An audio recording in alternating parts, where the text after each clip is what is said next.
the next witness, who is BDF.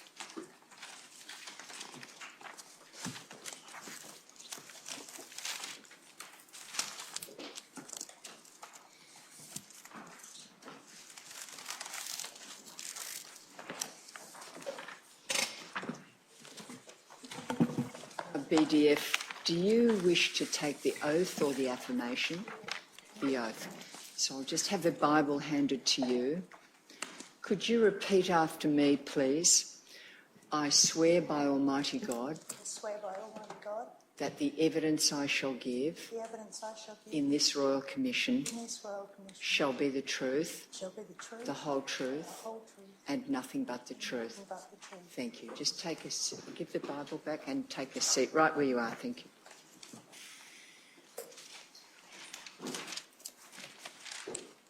Ma'am, you're known in these proceedings as BDF, is that correct? It's correct. And you've provided a statement to the Royal Commission which is dated the 3rd of August 2015? It's correct. And you've informed those who assist the Royal Commission that there's one small change you need to make at 23, paragraph 23, which was just a typographical error. Is that right? That's correct. So that the last line of paragraph 23 should read, I do now recall living with the BFF family. Is that right? Correct. Can I take you back to the beginning of your statement?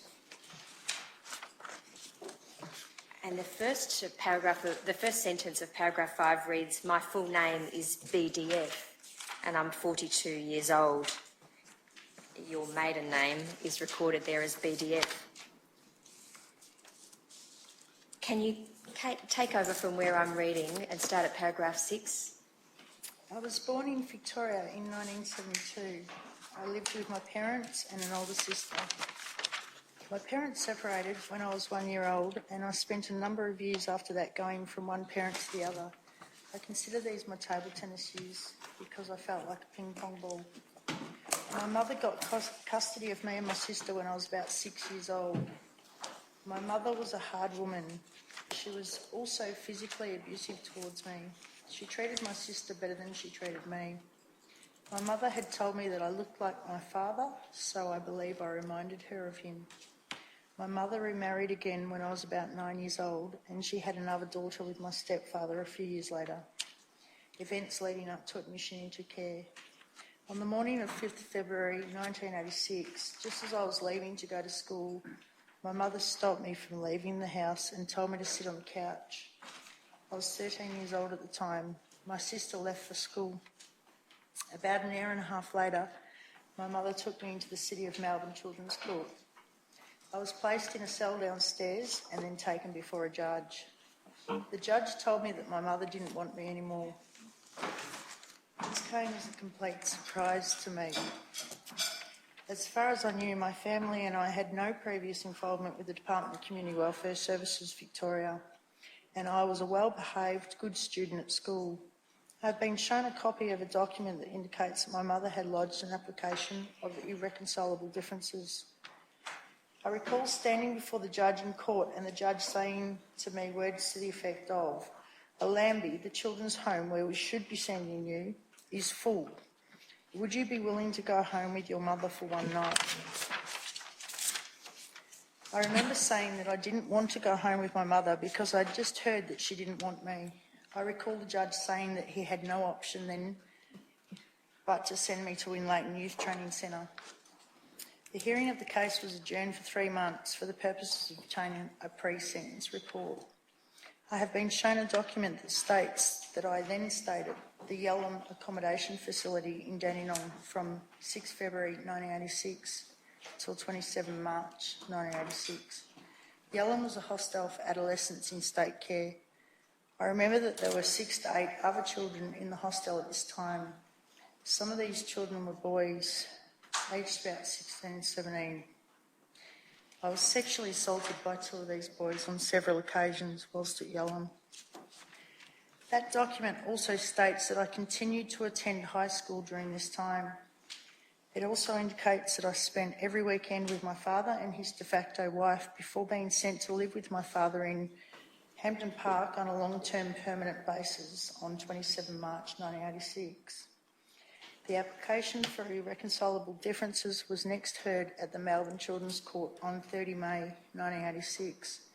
On that day, the court directed that I be the subject of a supervision order for 52 weeks, during which time I was to reside where directed by a supervising officer. I have been shown a document that states in October 1986 the placement with my father broke down and I began living in a private board arrangement with BFE. I do not recall that states in October 1986 the placement with my father broke down and I began living in a with BFE broke down, and that a decision was made to void the supervision order after the department was unsuccessful in finding alternative long-term accommodation for me. I was directed to appear before the Melbourne Children's Court on 10 December 1986 because I was living in conditions which were unsatisfactory. On 10 December 1986, I was placed in Wimbera, the remand section of Winlaton. I remember being locked in a cell on my own while I was at Wimbera. It felt like this was most, if not all of the time. I did not suffer any abuse during my time at Wimbera on this occasion. I spent 1 week in Wimbera on remand before CSV found a 6-week placement for me with BFF, a carer with Waverley Emergency Adolescent Care. I do now recall living with the BFF family. Admission to the care of the Department of Community Welfare Services. On 14 January 1987, I appeared before the Box Hill Children's Court because a breach of supervision order had been taken out. On that day, the court admitted me to the care of the department. I was 14 years old. After court, I was returned to the care of the BFF family. I have been shown a document that states on 26 January 1987, I was picked up by Shepparton Police after taking off from the BFS and going to Cobram the week before. It indicates that I spent one night at Brayton Youth Hostel in Shepparton before being returned to Winlaton the next day on 27 January 1987.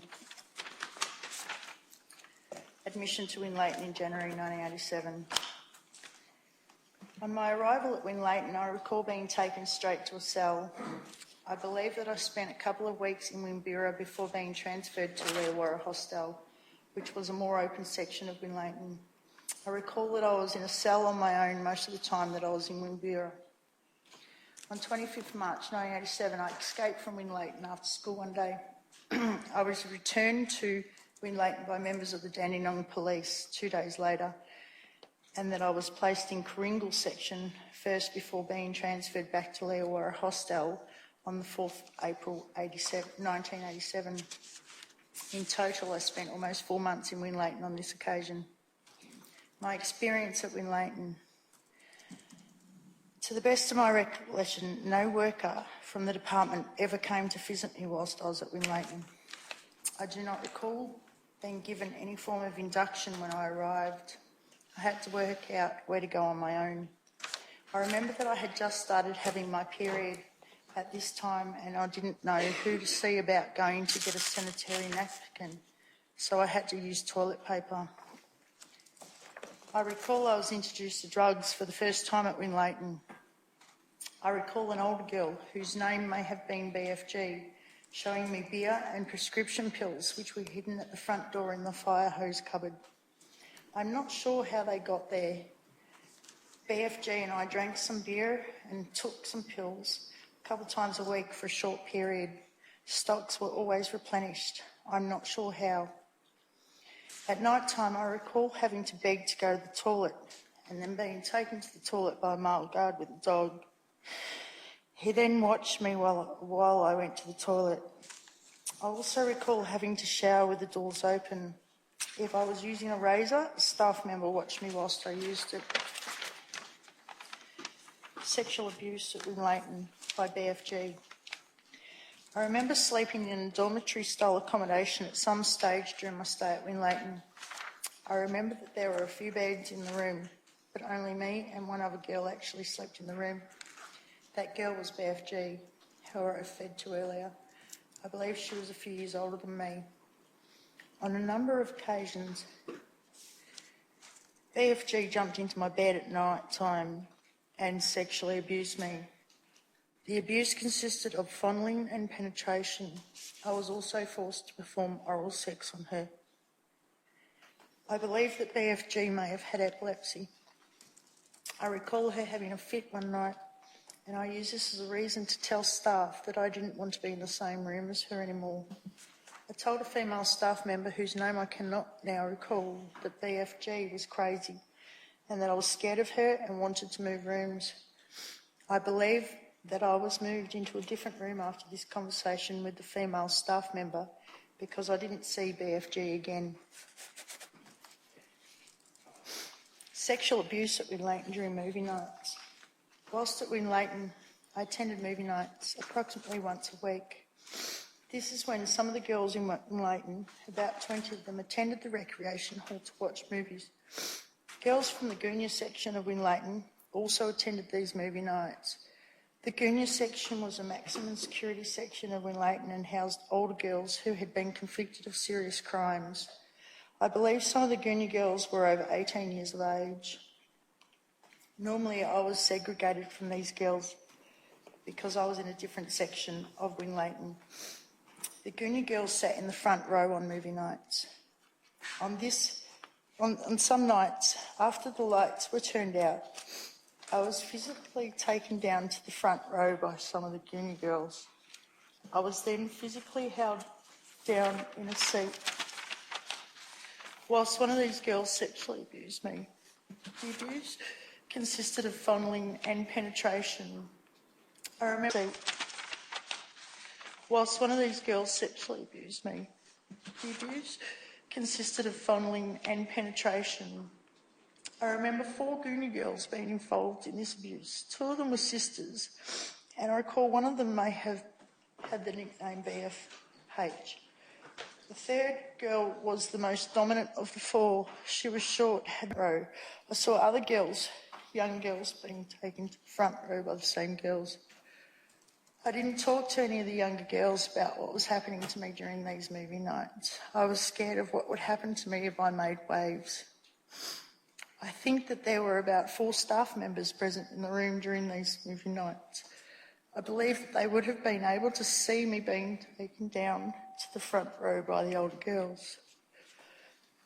Sexual abuse at Winlaton Yard. I remember one occasion whilst I was at Winlaton when I was walking around the yard and was grabbed by 3 old girls from Winlaton. The girls pushed me back behind the wall of the swimming pool ring.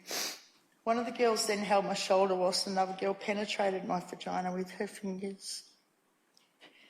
I remember that the third girl just stood back whilst this was happening.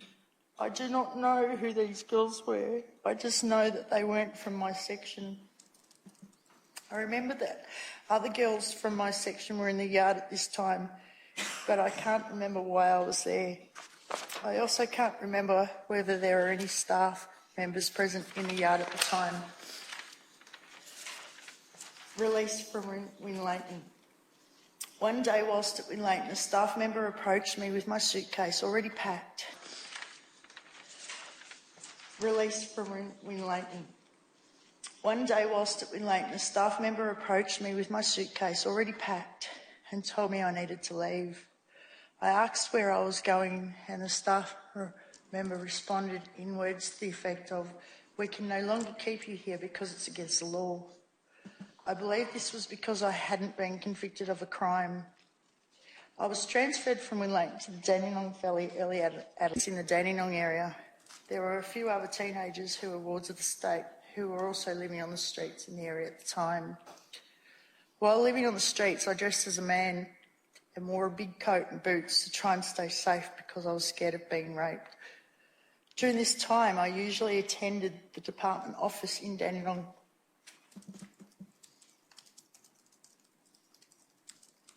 Once a week to pick up my ward check.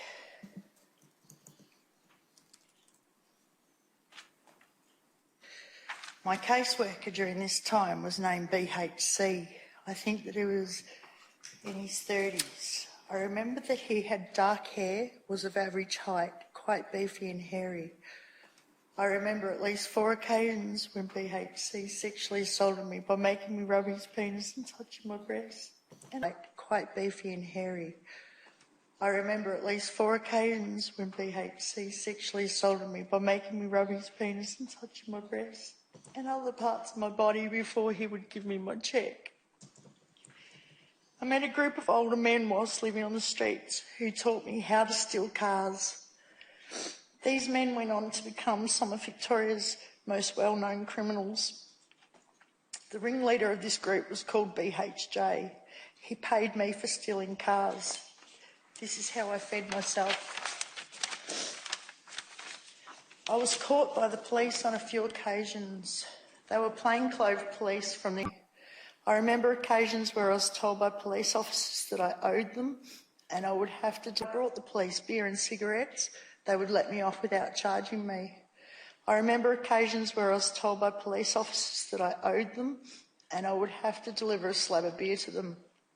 I also remember on one occasion being forced to perform oral sex on a police officer so as to avoid being charged during this time. Readmission to Wimbera.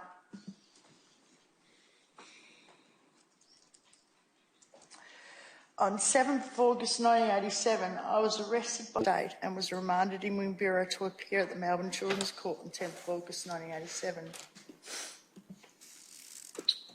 On 10th August 1987, I appeared before the Melbourne Children's Court to appear at the Melbourne Children's Court on 10th of August 1987. In Wimbera until that date. On 31st August 1987, adjourned to 31 August 1987, and I was remanded in Wimbera until that date. On 31st August 1987, I appeared before a Melbourne Children's Court again. The hearing of the case was again adjourned to 28 September 1987, so the pre-sentence report could be prepared. I was granted bail on this date on the condition that I cooperate with Grasmere Youth Services. After release, during this time I continued to receive some support from Grasmere. August 1987 and went to live with my mother.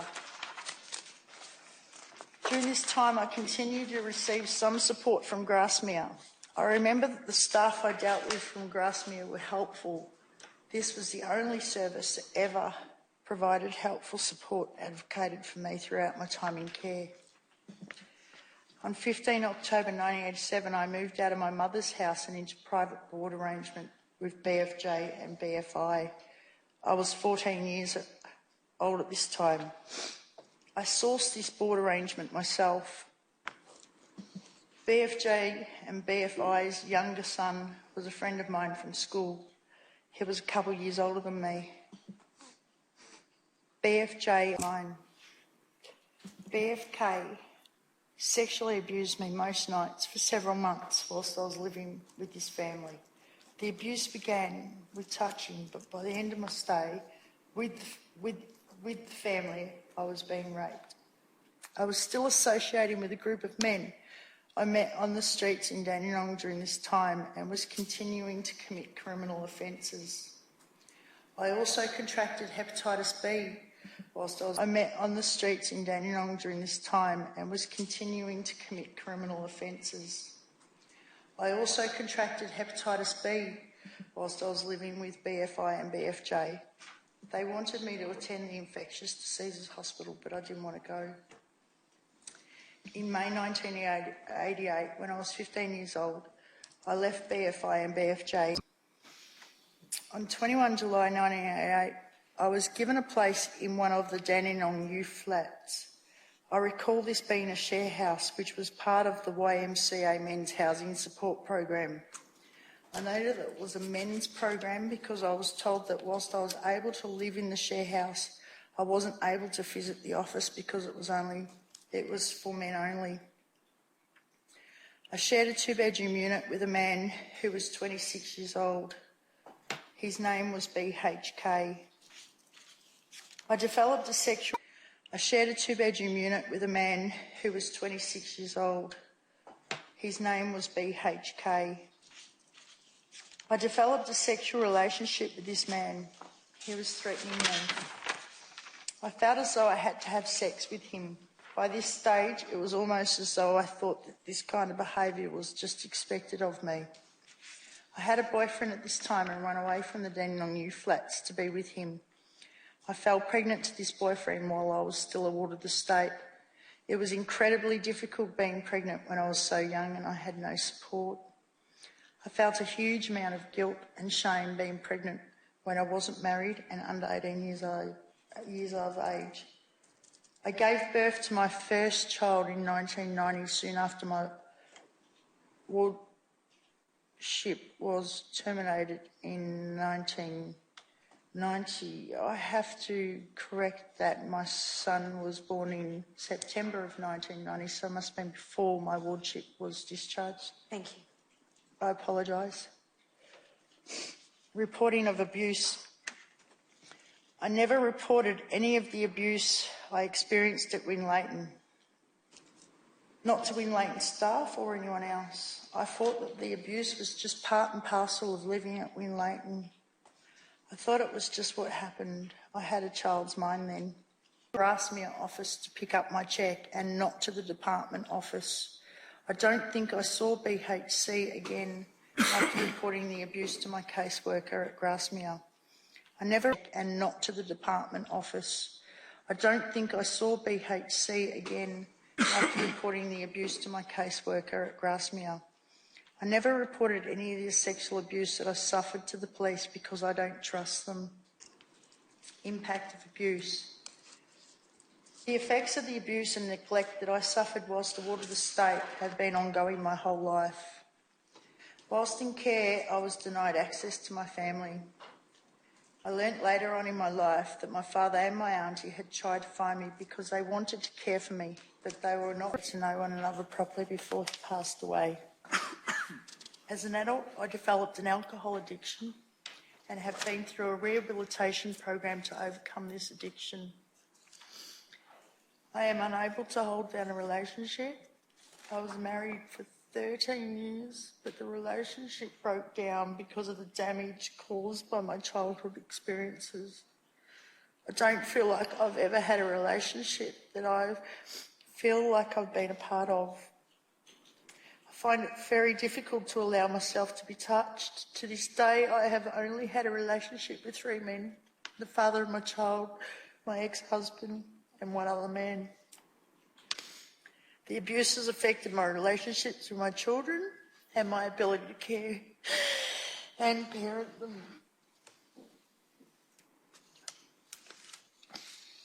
After witnessing a homicide at my place of work in about 2003 or 4, I fell apart emotionally. I was unable to care for my children.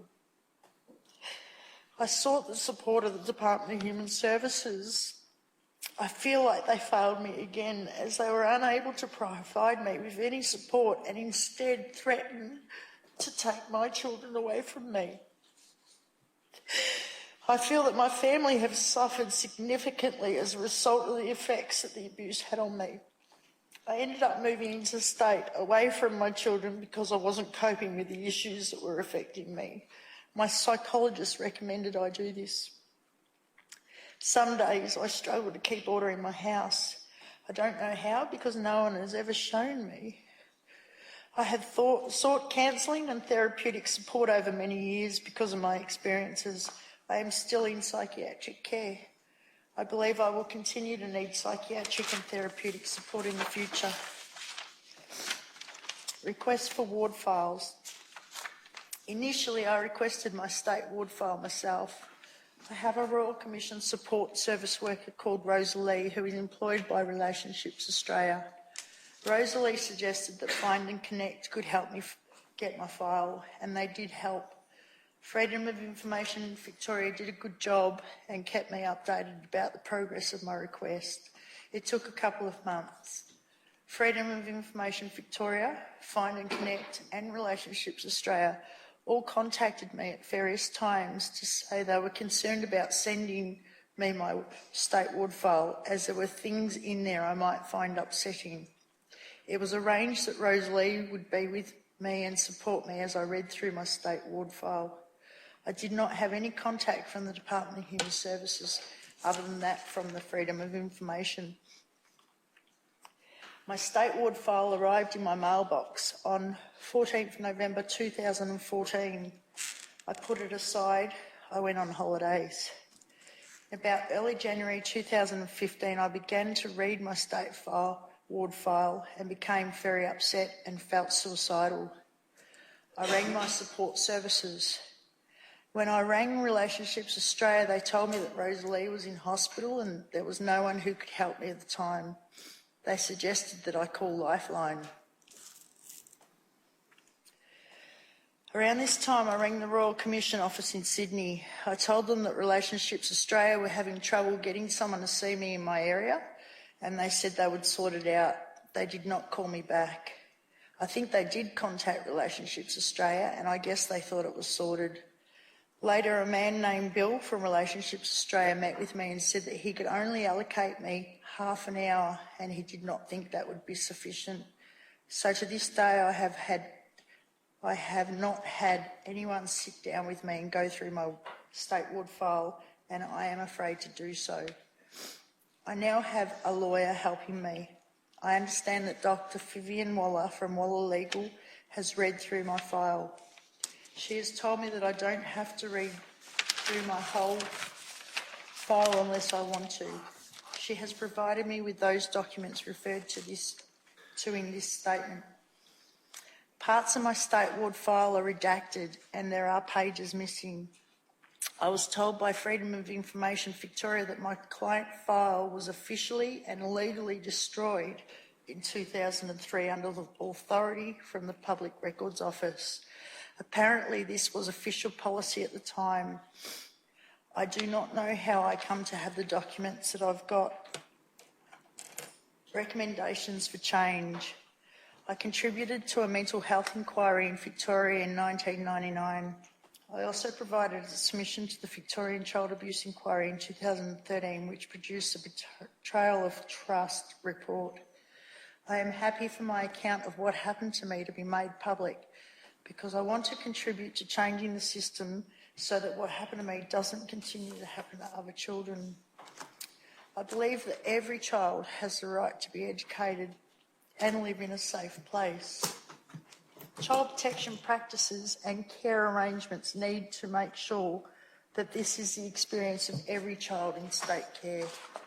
I think that there needs to be better supervision of children in care. I was sent to Winlaton and foster homes and no worker from the department ever checked on me. I also believe that there needs to be a policy within all child protection departments that there is a consistent caseworker that works with each child and their family. I believe the impact on the child would be reduced if their allocated worker did not change regularly.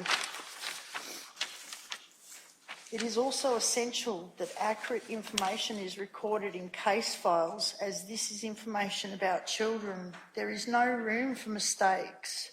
I believe that this is still an issue for the department today, as I have had interactions with them in recent years in respect of my own children. Thank you.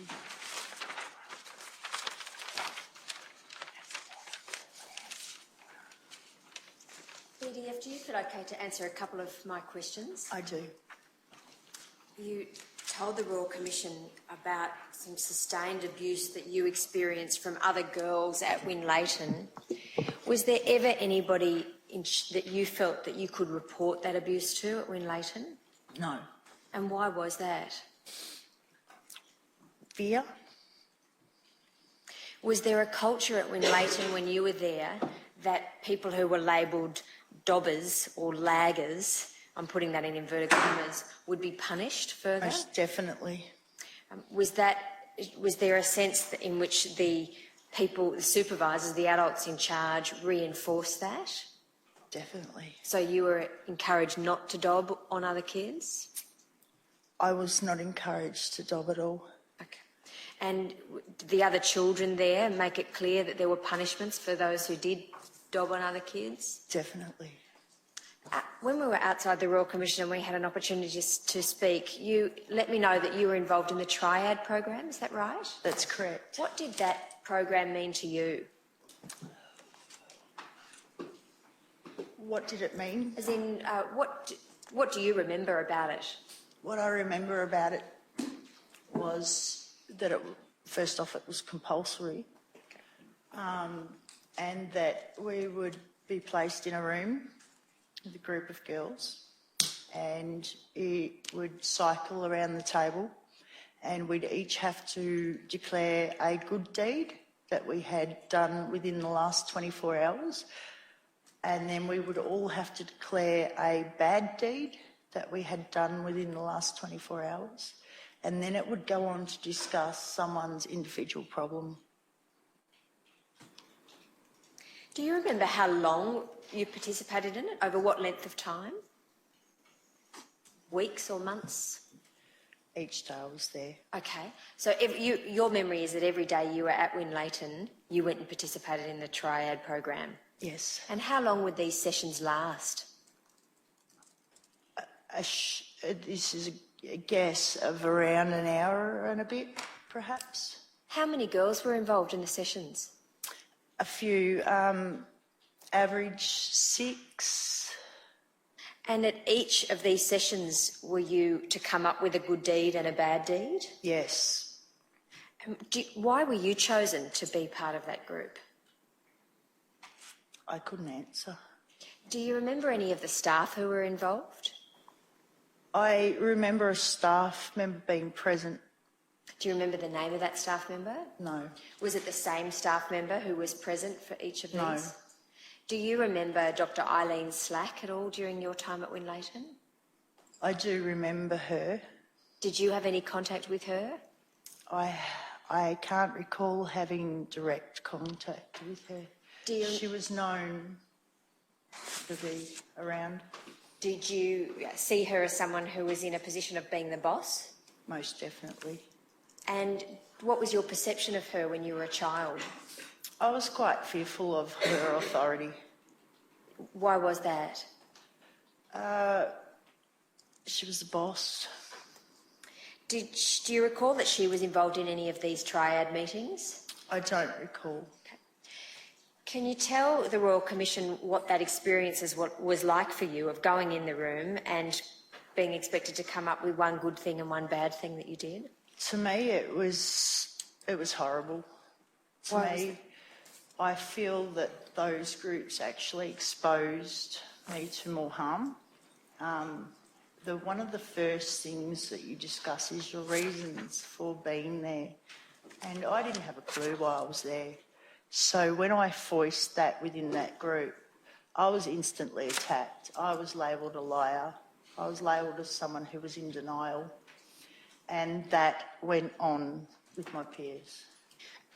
Who labelled you a liar? The other girls. And did that have any implications outside of the group session? Most definitely. What was that? I was called a liar. I wasn't approached in a friendly manner at all. So that group session, in fact, did that ostracise you from the other girls? I believe so. Was there anything about the group session that helped you deal with the abuse that you were experiencing? Quite the opposite. Would you have felt comfortable to talk about the abuse at all? No. Nothing further, thank you. I'll come back to no questions. Just a second. Anyone else have any questions of BDF? Ms. Rundat, sorry, you indicating yes or no? No. Thank you, BDF. Thank you for your attendance at the Royal Commission, and you're now excused.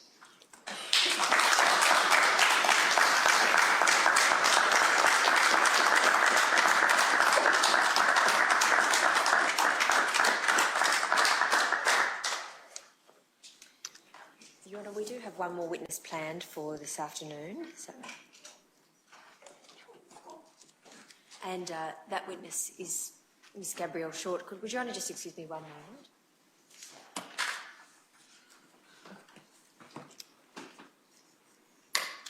Your Honour, we estimate that the evidence will take about 40 minutes. I'm in Your Honour's hands, of course, and the Commissioners as to whether or not we continue to see it. Mr Ivey, I understand you're representing Ms Short? Yes, Your Honour. Yes, and your client's happy to proceed now, is she? Yes, she is in the commission at the moment, but has also said that if the matter, if it's not convenient to the commission, then is happy to proceed on Monday as well. Ready to continue if that pleases the Commission, matter entirely for the Commission. You're happy to continue. Then I call Miss Gabrielle Short.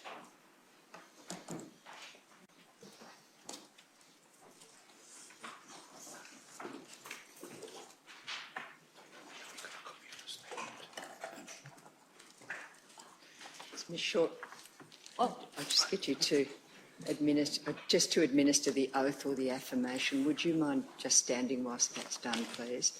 Do you wish to take the oath or the affirmation? Affirmation. So could you repeat after me, please? I do solemnly, sincerely and truly, declare and affirm the evidence I shall give in this Royal Commission shall be the truth, the whole truth, and nothing but the truth. Thank you, Ms. Short. If you just take a seat now where you are. Which way do I face? Your Honour, face here. Look, it's a little bit, it's always a little bit unnatural because Ms. Dwyer's going to be asking you questions even though you're actually giving your answers to us. So you do what feels comfortable for you. And Your Honour, just while Ms Short's getting ready, I neglected to tender the last statement of BDF and the annexures, and I do so now.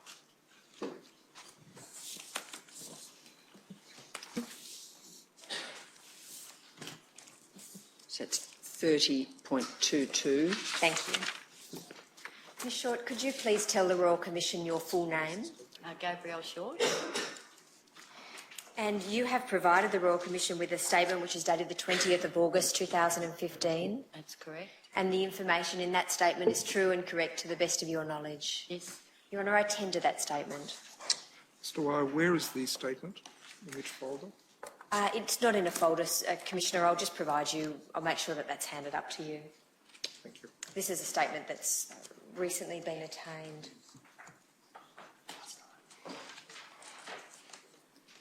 So that statement's now 30.23. Thank you, Honour.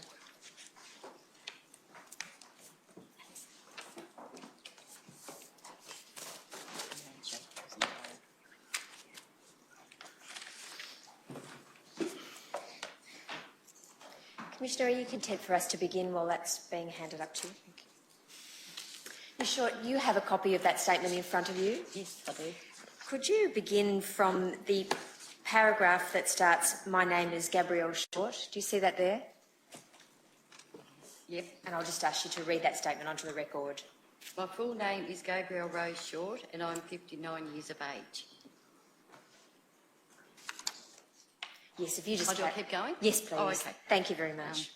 My father suffered from war neurosis. His condition became progressively worse in that he could not maintain a job, became increasingly violent towards my mother and myself, and would often wake up in the middle of the night saying, "Where is the gun? I can smell them," meaning the enemy. It got to the point where my mother found it impossible to look after my father, my siblings and I, so she turned to our parish priest, Father Perkins, for help. On the advice of Father Perkins, my mother, my siblings and I stayed at St Joseph's Home in Broadmeadows for about 6 weeks. I was 8 weeks old at the time, and unknown to me, this was the beginning of what was to be a very long time in state-run institutions.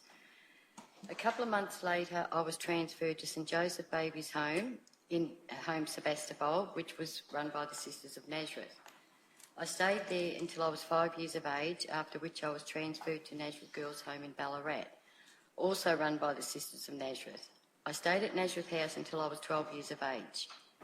At Nazareth House, we were forced to sit on pots and pans and perform ones and twos. We were expected to do this within a certain time. If we didn't, the nuns would beat us with a stick.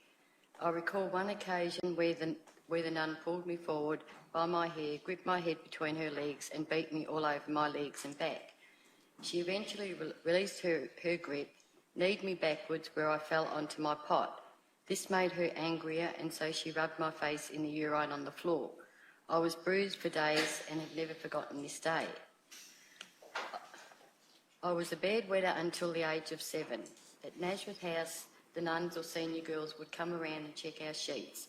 If we had wet the bed, we would have our faces rubbed into the wet bed sheets, sometimes until our noses bled. This happened to me 2 or 3 times a week, depending on the nun or girl that was doing the checks at the time.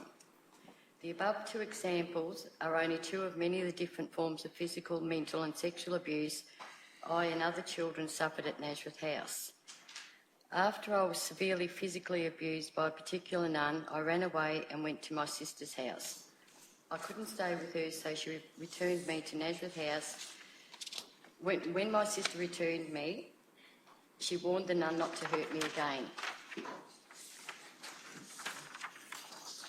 After this, I went to a number of other institutions run by the State of Victoria, including Pera Girls' Home, Allambie Reception Centre and St Aidan's. I did not suffer any extreme physical abuse at Pera or Allambie.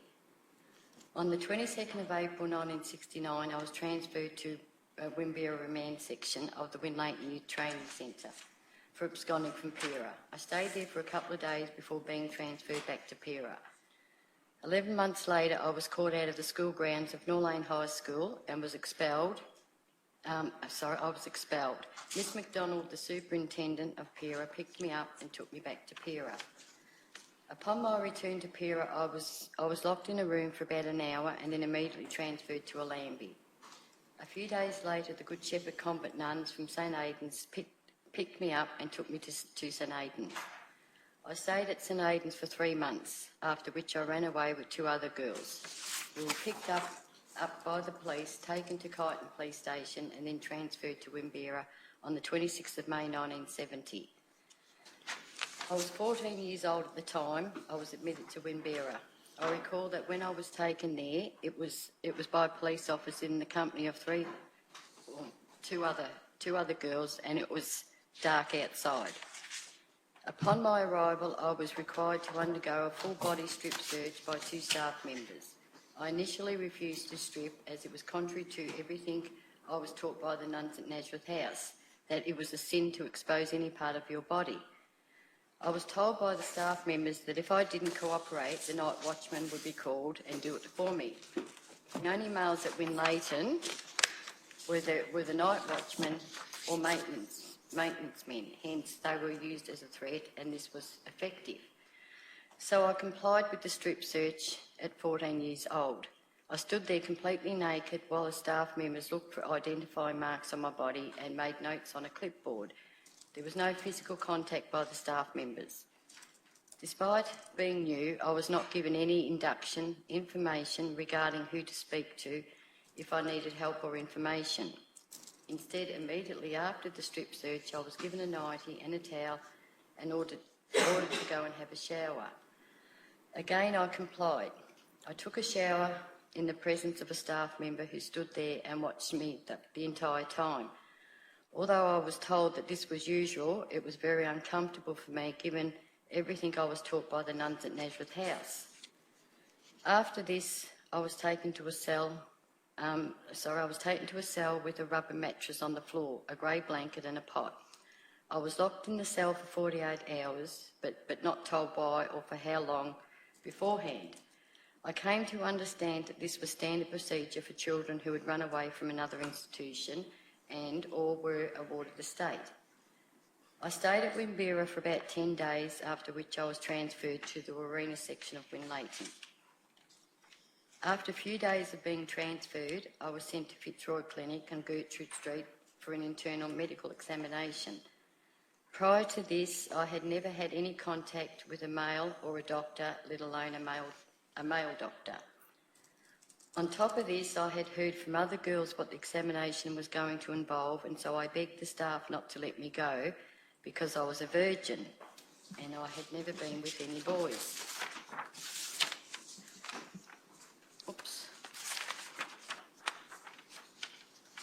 I begged and fought as much as I could, but my pleas fell on deaf ears. Instead, I was shoved into a van, dragged through a door, upstairs into the clinic, and forced to lie back on a bed. The doctor came in with a smirk on his face. I tried to get up off the bed, but one of the staff members, Mrs. BHQ, lay across my chest to keep me on the bed. The other staff member, whom I do not recall, held down my left arm. She used so much force that it felt like my arm was being pulled out of my socket. The doctor didn't speak to me or look at me, but rather got straight into it. I continued to yell that I was a virgin and had never been with any boys, but he ignored me and proceeded to jab a cold instrument into my vagina. He didn't examine me with his hands, but I recall the girls referring to him as Dr. Finger. When I returned to Winlaton, I went straight to the toilet as my pants felt wet. I noticed that my underwear was covered in blood. I burst out crying and felt sick in the stomach. The girl saw that I was distressed and walked with me to the toilet and waited outside for me. I came out of the toilet crying. The girl said to me words to the effect of, "Are you all right?" And I said to her, "I have just returned from the clinic and my pants are covered in blood." The girl said, "Well, you're not a virgin anymore." I went to see a staff member in the duty room to get a pad and new dress. I told her that I had just returned from the clinic and was bleeding. The staff member said to me words to the effect of, "Do you have your period?"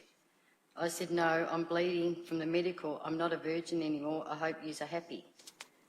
The staff member did not respond and gave me a pad and new dress. I felt so dehumanised.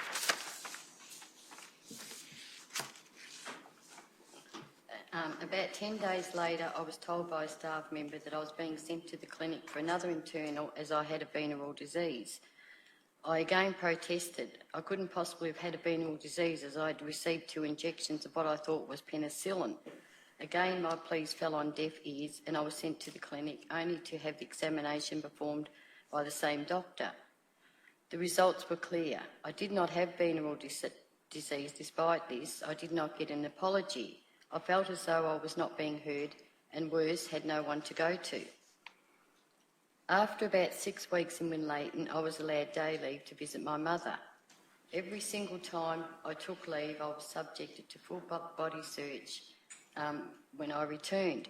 The strip searches were different to the ones I was subject to at Winbera and were different again depending on which staff member was on duty at the time. I recall that whenever Mrs. BHQ was on duty, I was forced to strip naked and then squat and jump up and down for a few seconds.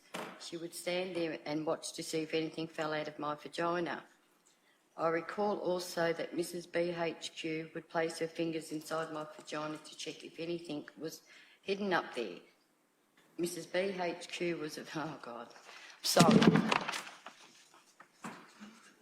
You just take your time. Anyway, I'm right, Dale.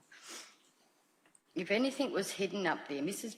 BHQ was a very tall and strong woman and was very authoritative. I was too frightened to say anything, so I did as I was told. After 3 to 4 months, I was transferred to the Coringle section of Winlaton. During my time at Coringle, I witnessed a lot of gang rapes committed by girls on other girls. I witnessed this very soon after my transfer. It would happen daily, and if not, maybe every 2 or 3 days. One incident I clearly remember involved a girl who I came to know as the top dog at Coringle. She was probably 15 years old and was always overtly scheming, as if to warn other girls of what she was capable of. On this particular occasion, she and a few other girls were laughing while they were dragging a new girl into the toilet. I didn't follow them because I knew very well to turn a blind eye and go about my business. If not, I would have been the next one. After a little while, the new girl came out of the toilet. Her hair was a mess and she was crying. She walked at a very fast pace towards the rec room. Top Dog and her friends came out shortly after that, laughing and giggling. Top Dog was holding her 2 fingers up and then changed it to a clenched fist, boasting as if she was proud of what she had just done. About 30 minutes later, the top dog was coming out of the toilet and I was going in. Something came over me. I lost all sense of cowardness that I had previously had and felt that I needed to stick up for the new girl. I looked her straight in the eye and called her a bitch. The girl said to me words to the effect of, "You're next." I said, "You better watch your back because I'll fight until the death." From that point onwards, I thought I was going to be the next target because I stuck up for the new girl and myself. But she never bothered me after that. After 8 or 9 months, I was transferred to the Leewara section of Winlaton. During my time at Leewara, girls would occasionally get into physical fights with each other. I recall on one occasion I was involved in a physical fight because I defended another girl who was being picked on. She was deaf and dumb and blind in one eye. She was being teased and another girl threw her lunch at her, hitting her straight in the face. I immediately got up to defend her and threw my food at the girl. A fight started. It was on for young and old, but the staff members intervened and broke the fight up. On other occasions, I recall the staff members being present, but don't recall them doing anything to stop the fights or protect the girls. I recall another occasion where I walked into my room to find 3 to 4 girls holding down a girl on the bed. I saw that one of the girls had a large beer bottle that had a broken base. There was plenty of broken beer bottles behind the Leewara house. The girls were inserting the neck of the broken beer bottle into the vagina of the girl they were holding down. She would have been about 15 or 16 years old. I went ballistic and started to attack the girl. So I started to attack the girl. I heard girls yelling out, "Fight, fight, fight." And then 2 staff members, Mrs. Kingston and Mrs. Irving, came into the room and pulled me off the girl. Mrs. Kingston said to me words to the effect of, "Gabby, I didn't think you had it in you." I took this to mean that because I wasn't a fighter, she was surprised I was never one to put any power over anyone else. Despite this, Mrs. Irving was trying to find out what happened. I didn't tell what I saw when I walked in the room. No one was punished because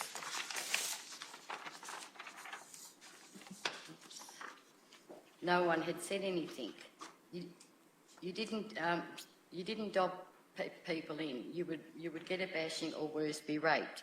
It was all about surviving in those institutions. I did not report the abuse that I suffered or witnessed, as I felt that the staff members didn't care. Every time I complained, it fell on deaf ears. Even when they were there and saw what was going on, they took no steps to protect me or any of the other girls being abused. The physical, sexual and psychological abuse I suffered in my 17 and a half years in institutions impacted me greatly and still does to this day. I had my first child in 1975 to my then partner. We split up and I met my second partner in 1976.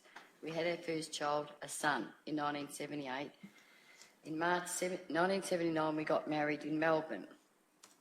In October 1979, my husband got a posting to Perth as he was employed in the Air Force.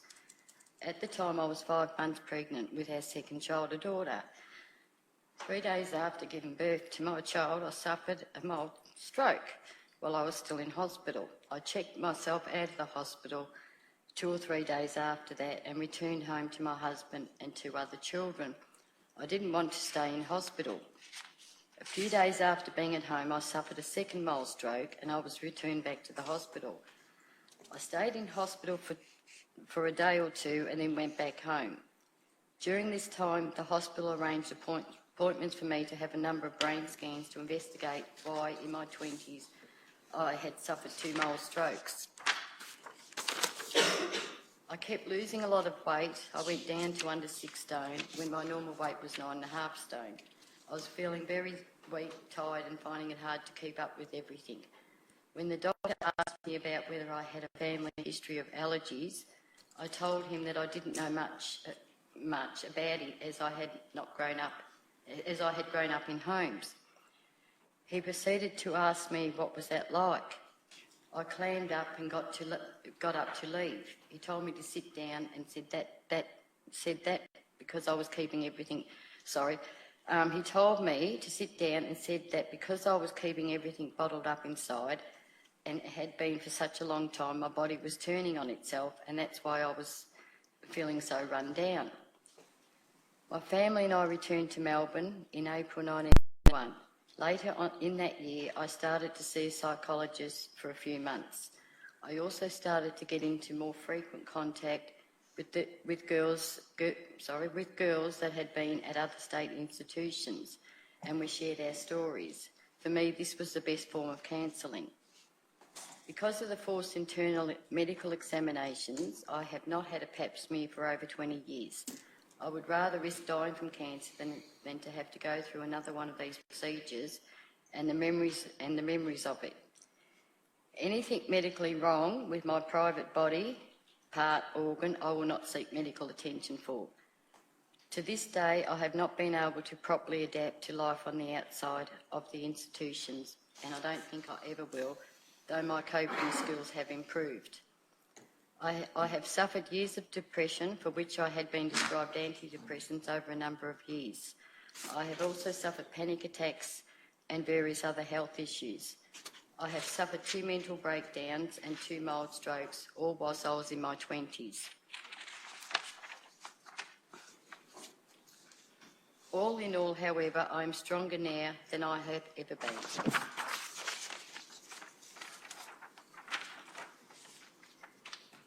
And these are my recommendations. Forgotten Australians need no longer be forgotten.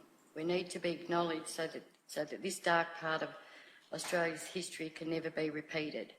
We need to know that those that are in positions of power today have really heard us and will now begin to help us recover.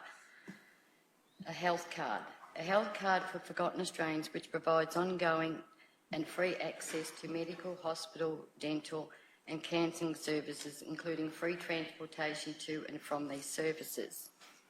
Also, medications that are not currently covered under the PBS and mobility and independent daily living aids. Priority housing.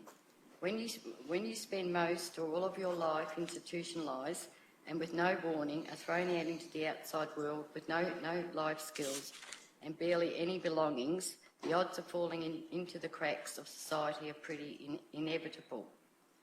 I don't doubt that a lot of forgotten Australians still live in poverty, whether that be in rooming houses, cars, bed sits, caravans, emergency accommodation or the streets. I believe that setting up a service that provides priority housing assistance is an integral part of providing reparation for forgotten Australians. Aged care. Many forgotten Australians are terrified at the thought of having to return to institutional care in old age because for the most part they have issues trusting those in positions of taking care of them and fear that some vulnerability that was faced in childhood recurring in old age.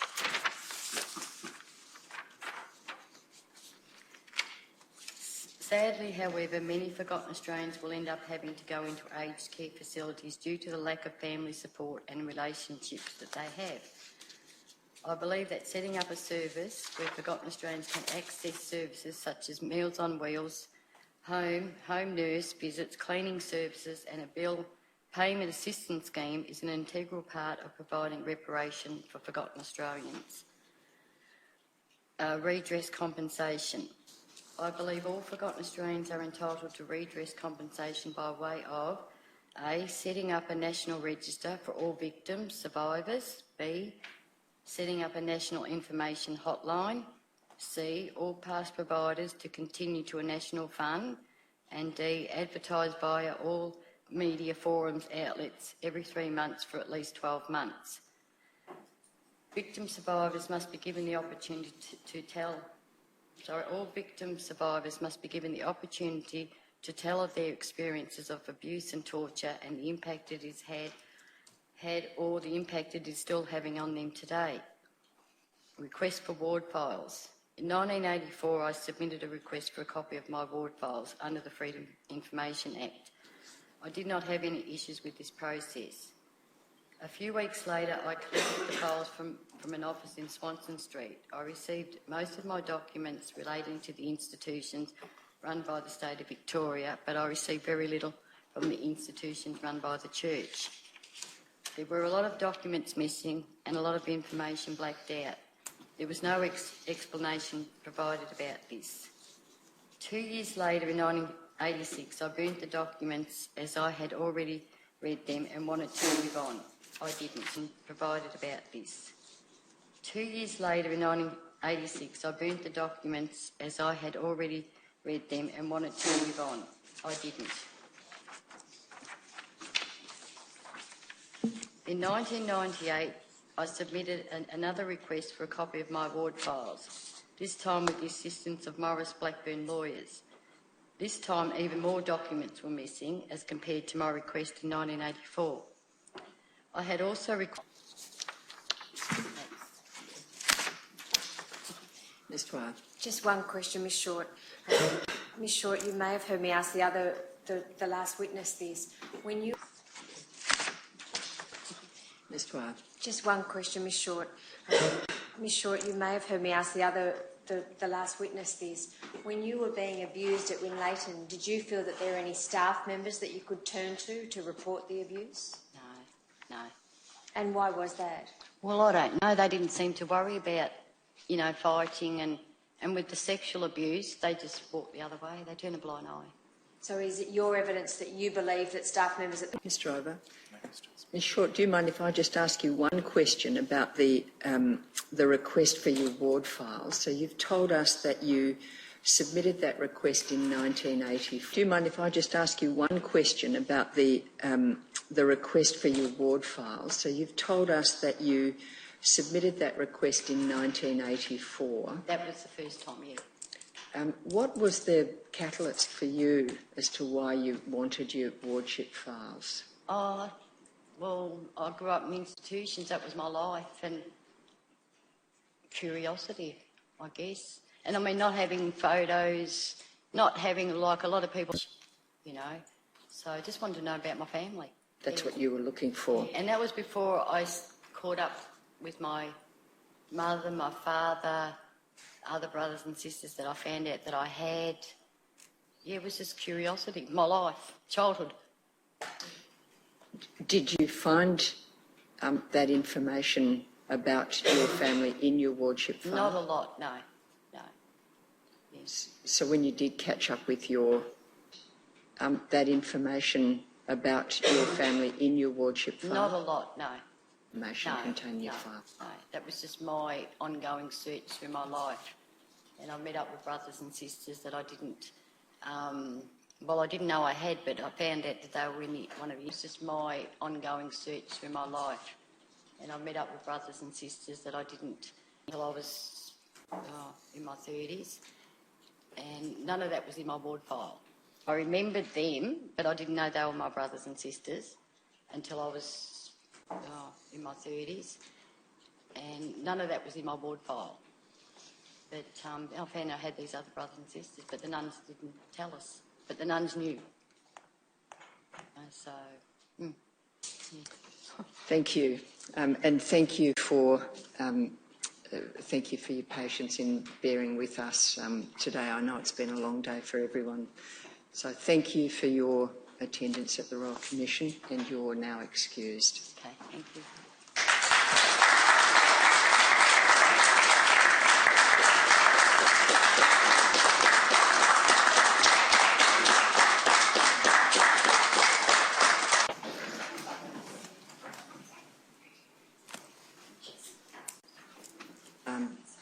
On Monday.